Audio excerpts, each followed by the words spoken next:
I'm someone who could have been a stat, and I wasn't, and that is because of education, that is because of mentors, that's because of opportunities. What drives me is to be able to provide those opportunities to other people who are in those statistics. And I absolutely believe that great talent can come from anywhere. This is where it all begins, so say goodbye to all your fears, all your doubts. This is where they die. This is where we come to win, we come to fly. This is where we make our dreams come to life. Welcome to Innovation City. Welcome to Innovation City, a podcast featuring the innovators, disruptors, and creators who are making things happen. Today we're at Venture Cafe Miami.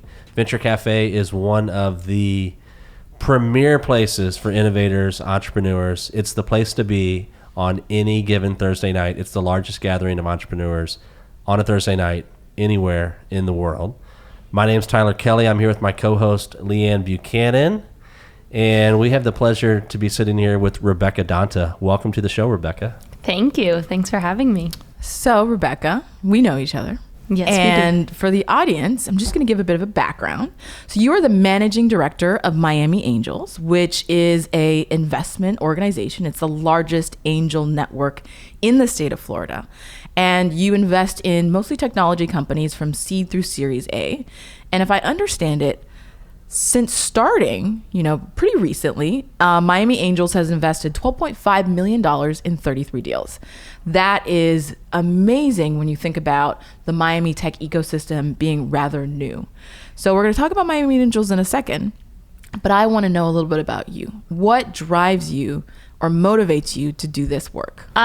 So that number sounds great, by the way, but I wish we were doing more, and we have some initiatives to do so. So I'm excited to talk about that. But as far as what drives me, so I think that we're all driven by our personal experiences, right?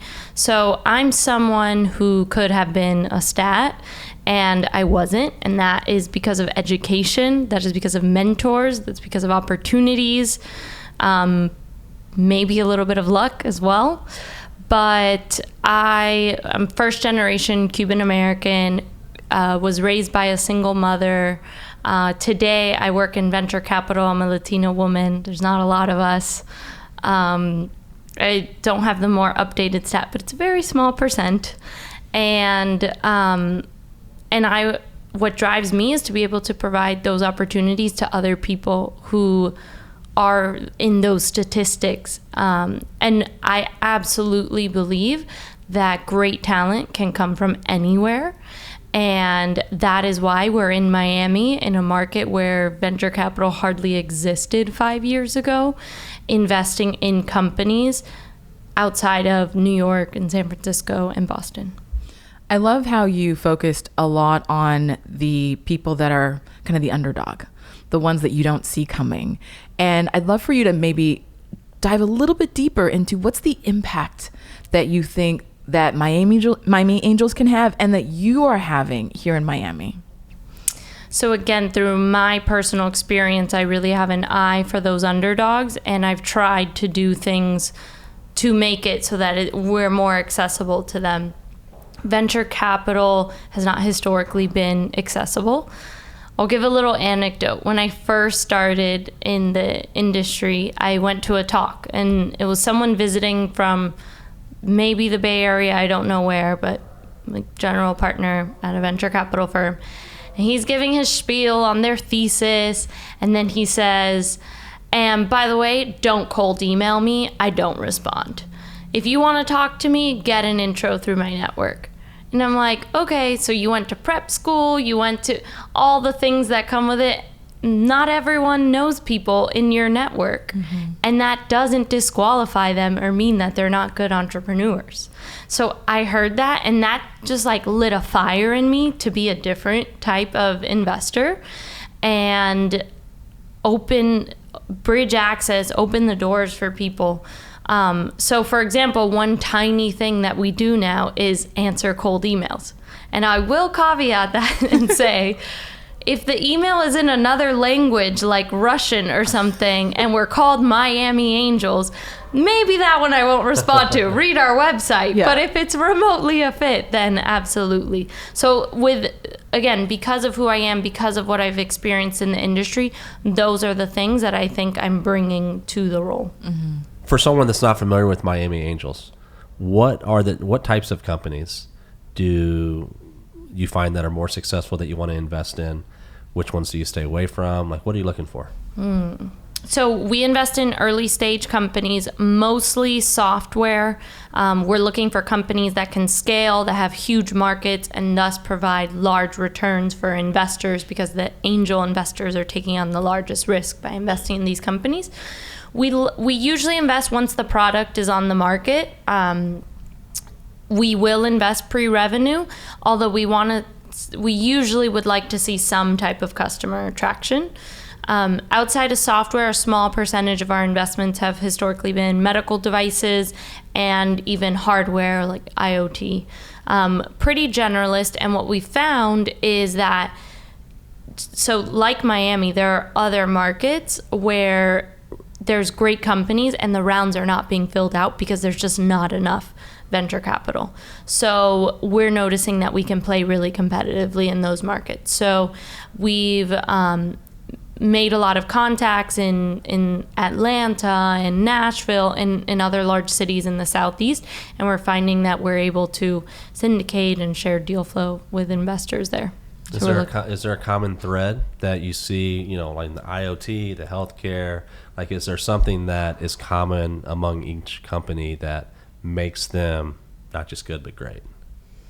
An amazing founder. That's the most important thing. One of my learnings is we've made mistakes while I've been here where we fall in love with the product, but it's not the right team.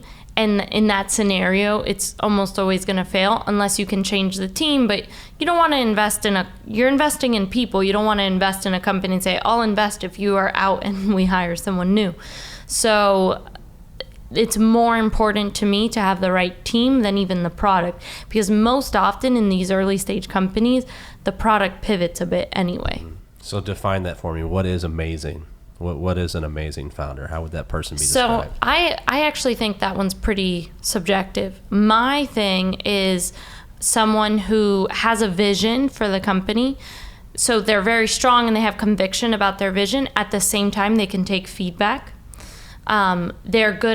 They can motivate people, because as a CEO, a founder, you need to be able to hire people. You need to sell people on your vision, not only investors, customers, employees, to attract the best people around you. So that's really important. And then someone who tells you the truth. Like, I honestly appreciate founders sometimes who I'll ask them a question and they'll say, you know what, I don't know that. Let me get back to you, because you can always tell when someone's lying. And I get it. It's hard. You feel pressure. Maybe that's something that founders don't know, that you can actually say that.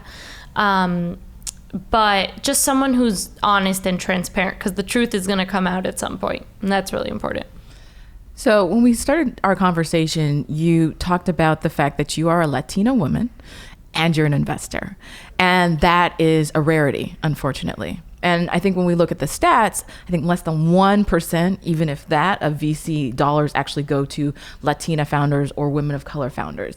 I'd love for you to talk to us a little bit about how you see your role in maybe making changes towards that trend, and what you see the opportunity is to have more women of color investors. You know, it's interesting. This is going to sound weird, but I actually have to remind myself that I'm a huge minority in this field. I don't carry it with me, and I think that's because we're in Miami, where being a Latina means I'm not a minority.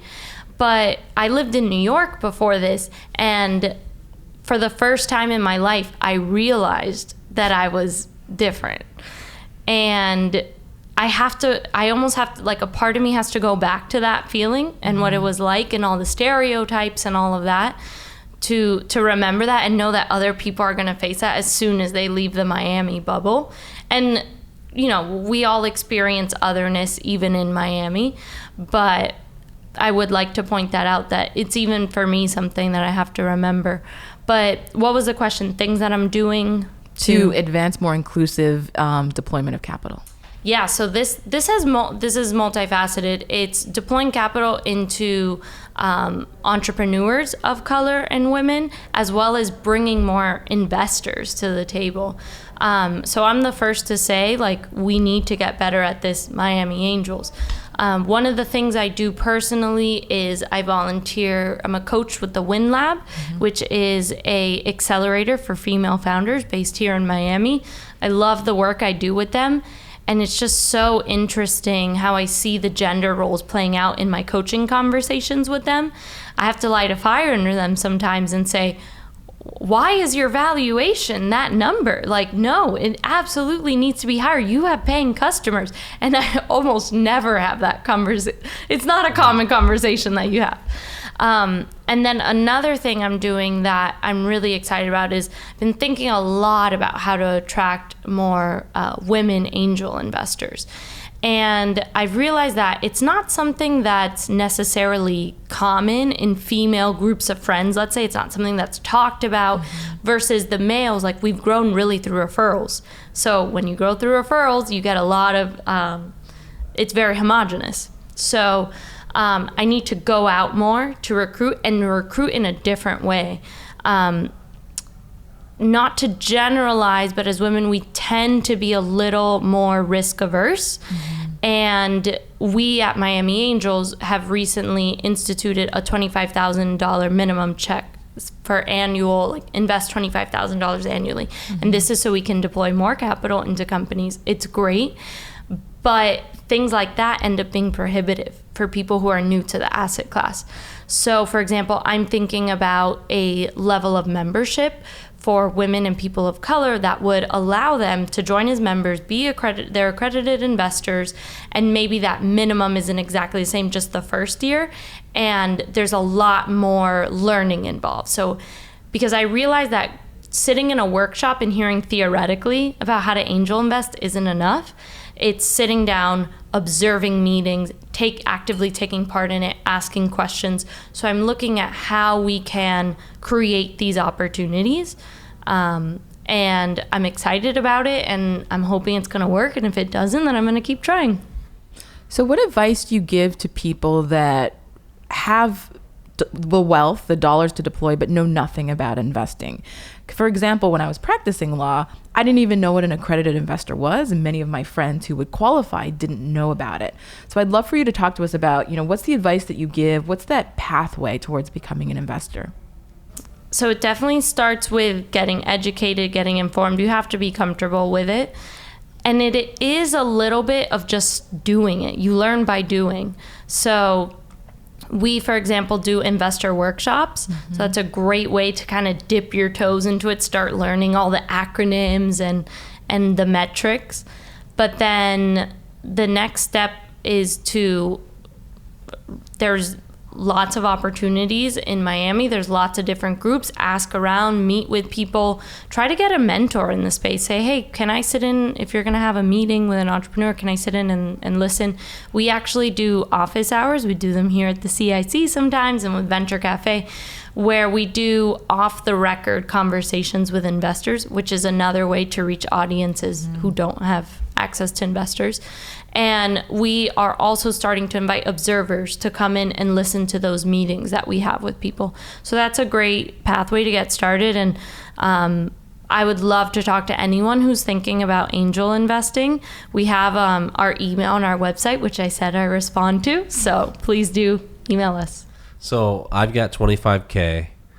Am I accredited? Or is there certain things that I need to do to qualify? How's that work? Yeah, so there's actually, it's stated, it's an SEC regulation. It's stated on the website, just put in, you should Google what is the definition of an accredited investor. But the most common one, and it often changes, there's multiple ways you can qualify. The most common, what I tell people is $200,000 in income the last few years, or $300,000 in household income the last few years, or $1 million in assets outside your primary residence. So clear this up for me. If you don't have those things, but you have $50K to invest, you can't invest. You cannot invest through vehicles which require that you're an accredited investor. However, there is crowdfunding these days. For example, Max Tuckman from Caribou just raised through a platform, WeFunder, that allows investment. The founder sets the minimum, but they set it at 500. So even if you're not accredited, you can start investing. That's actually another great way to just start and get a feel for angel investing. I absolutely believe it's the type of thing that you have to just kind of like try and do, because you're never going to be as interested in the company unless you have money in it, and that way you'll follow it, see how it's doing. So I want to learn a little bit more about you as a person. I know you love investing. We know that you lived in New York, but what is it that you like to do for fun? I wish I had more cool hobbies. I was just talking to someone today who told me he'd started guitar lessons and art studio, and I was like, wow, I'm really behind. My things I do for fun are not quite as interesting. My husband is a big cook, and we love hosting. Like every weekend we have friends over. That's something that we do together. So that's something I do for fun, to be honest. And I get into every detail, like what are the pre-cocktails we're going to serve and the post-cocktails. So it takes a lot of planning. And I love playing sports. I played basketball growing up. It's not, unfortunately, it's really hard as a female to just play like pickup basketball. So I don't get to do it too often. But I play soccer. I've recently learned, I love learning anything new. The last few years I've been taking flamenco classes. I like doing anything that's like really hard and forces you to concentrate, because in this day and age it's very hard to concentrate on something for 1 hour and you're totally focused on that. But nothing very consistent that I can tout as a really cool hobby. So I love that you described that you love to learn, that you like to try new things, because I think those are really great attributes of an investor. What would you say is kind of the top 3 characteristics that you would look for in a good investor? It's probably something I've thought about a ton, but haven't put pen to paper in. A good investor. So someone who's approachable. And I love investors who have a kind of a way of thinking about the future. Like I was just listening to a webinar today from Union Square Ventures. That's Fred Wilson, very well-known name. And their thesis is not as much like we invest in early stage software. It's like we believe in, we want to invest in companies that are broadening access. And I love that because they study where they think the future is going to go, and they want to bet on that. So I like investors who have strong convictions about certain areas. So I said approachable, strong conviction, and just like willing to get their hands dirty and help the company. Do you hear that? There's no sound effects, but it's time. Oh, for the lightning I was like, round. do you hear that? I was like, I don't hear anything. Maybe there'll be sound effects like in post, but maybe so not. We started this new thing. It's called the lightning round, where we're going to ask you several questions. We want quick answers. So are you ready? I'm ready. So where is the city or country that you're most excited about visiting next? Peru. I want to go this summer. Oh, really? Machu Picchu? Mm-hmm. Okay. I might tag along. Fun. Last book you read? I just finished one. Which one? Country Baker's Guide to City Living. Favorite recipe out of that book? That's a recipe book. It's a book, and she bakes a okay. lot, but no specific recipe. Oh, they did give the apple pie recipe, and I really want to make it. And here at the CIC, there's ripe bananas, and they had a banana bread recipe, and I might make it. That sounds Okay. amazing. So what's the biggest risk you ever took? This one's, I have one, but it's a long answer. That's great. Do it. So I met my husband when I studied abroad in Spain in college. We did international long distance for 2.5 years. This is before FaceTime. He moved to Miami on a visa for me, and I took a risk in moving to New York for a job at General Assembly the same month he moved to Miami. That's a risk. Wow. But you mentioned he's your husband. We made it So through. it worked out. And you just got married, so it worked out well. I almost lost Tim and the job.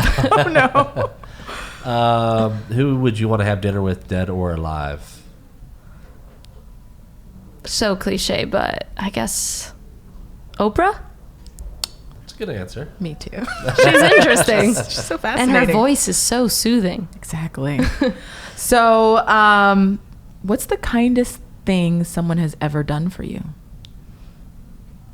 The thing that comes to mind is when I was in New York, I had a lot going. There was like family stuff going on, and I just needed to be home. And my boss kind of stuck her neck out for me, put herself on the line so that I could work from home for a month in an environment that did not really allow you to do that. And it was what I needed. And it was like life-giving, and I'll never forget it. And it was really kind. That's great. Very sweet. What about, what do you spend too much time doing? I have a lot of controls in place around this, but getting distracted on social media. Honest Number one answer is Instagram. I would say too, even like LinkedIn, and I hate it. I'll go on to search someone, and then boom, those headlines get me. I try to avoid LinkedIn until like late at night. So I love asking this question. What's your superpower? Hyper focus and organization. Like that to-do list, I will kill it. You are very, very organized. Are you saying this because of Capital Days? Exactly. So for context, Venture Cafe partnered with Rebecca and her team to host a convening on inclusive investment. And she was the most organized facilitator we had ever come across. So I appreciate your organization personally. Thank you. It was very fun. So, Rebecca, how can listeners, viewers get in touch with you, find Miami Angels online, social media, all that good stuff? Yeah, so Twitter is a great place for Miami Angels. We're at Miami Angels VC. And then personally, I'm at Rebecca Danta. Then, and email us if you have questions, if you want to send your pitch decks, we want to hear from you. If you want to get into angel investing, it's hello@miamiangels.vc. Well, thanks for being here. Thank you guys for having me. Thank you. Thank you for listening to Innovation City. If you like this episode, you can find more episodes at innovationcity.co or anywhere where you watch or listen to podcasts. Please subscribe, rate, and review, and we'll see you next week. This is where it all begins, so say goodbye to all your fears, all your doubts. This is where they